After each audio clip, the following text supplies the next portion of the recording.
Despite reportedly conning multiple women out of $10 million, the Tinder swindler is living as a free man in Israel. It's been a year on from Netflix's explosive expose of Shimon Hayat, who is more widely known by his scammer alias, Simon Leviev. Viewers were hooked by the enticing scandal of the faux diamond tycoon, dripping in designer clothing, swooping women up for first dates on private jets and enveloping them with cunning charm. But Leviev's victims are still picking up the pieces from the nightmare, riddled with piling debt, emotional trauma and a maddening lack of justice. Cecilie Fjellhøy, a 35-year-old former tech designer from Norway, lost more than £200,000 to fraudster Leviev after he emotionally manipulated her into thinking he was in danger, forcing her to lend him the money. Now, she's campaigning for more awareness around romance fraud, and better protection for victims. According to the Netflix documentary, Leviev followed the same sinister model for each of his victims, love-bombing women with lavish gifts and trips, emotionally manipulating them into believing they were in a real relationship and posing as a wealthy heir who couldn't use his own credit cards in case he was tracked, all in a bid to steal their cash. Leviev would lure his next victim in using the last victim's cash, in a calculated cycle of exploitation. Speaking to the Mirror, Cecilie recalls the fear she felt when Leviev sent her fake videos of his bloodied bodyguard to convince her to lend him sums of money. "If you really, truly believe at the time that this guy might lose his life, you take that risk. I gave up my life because I thought, if I don't help him, one of the consequences is that he might die. But in doing so I took the chance that my life might never be the same again," she explains. When you become a fraud victim, it's your good qualities that are exploited, your empathy, your care. "When I came out with my story, a lot of people said it's my fault, as I sent the money. Well, yes, you always want to be a kind-hearted human being. But it's not that you are a bad person or that you did this."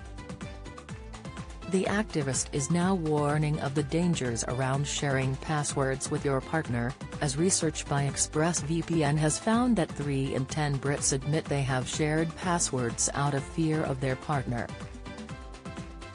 Almost a quarter of the 2,000 men and women surveyed, 23%, feel the need to share passwords to prove their loyalty to their other half.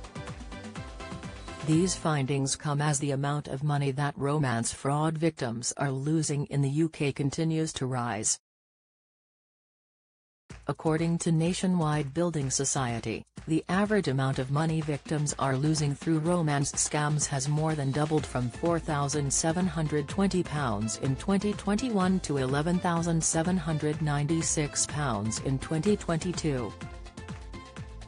As the average UK earner makes roughly £33,000 a year, the average amount lost to romance scams would account for almost 2/5 of their annual salary.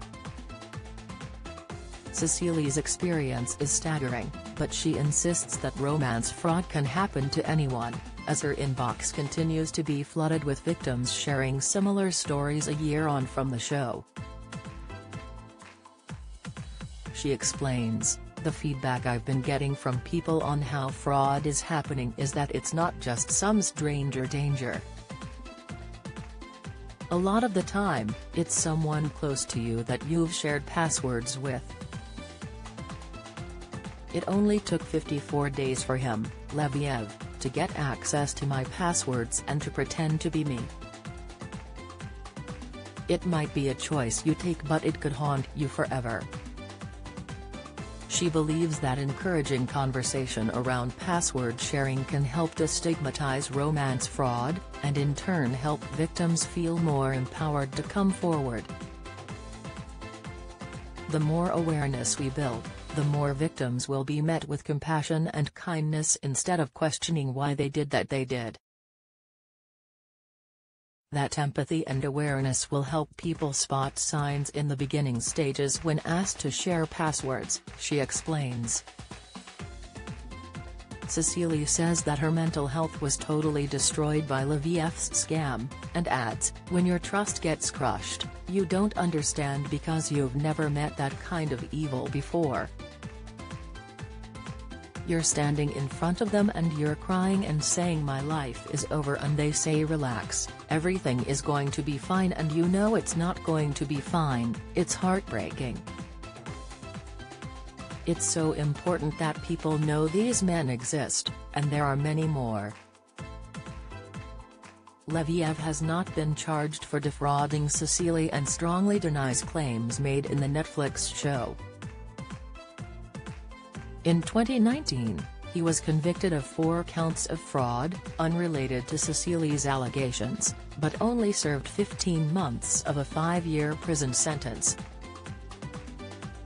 He was also sentenced to 2 years in a Finnish prison for his scams in 2015. Despite his high profile, another woman has claimed to be scammed by Leviev in Israel since the docu-series aired. Meanwhile, the real Israeli diamond magnate's Leviev stole his name from have sued the fraudster. 5 years on from meeting Leviev, Cecily is ready to find love again while still continuing her healing journey. The 35-year-old still struggles to trust new partners, but remains optimistic and even recently appeared on Celebs Go Dating. "I'm one of the few people who actually enjoy dating, so that was the best part of the show. There's still a lot of healing that needs to be done. These are the repercussions of trusting the wrong person. It took 54 days to become a victim, but the repercussions have been over several years, but I just enjoy dating and I met some really nice men." The campaigner is planning to lobby the government for more recognition around the human cost of romance fraud, a factor she argues is often overlooked by the police in the UK. "The emotional toll isn't considered when you report romance fraud. They just look at the money. I want perpetrators to get proper jail sentences for what they did to you as a human being."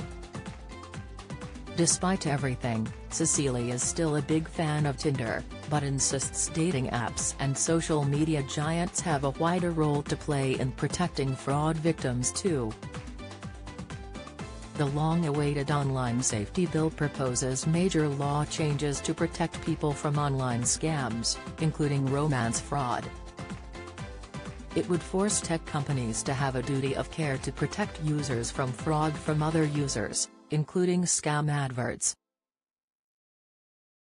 Do you have a story to share?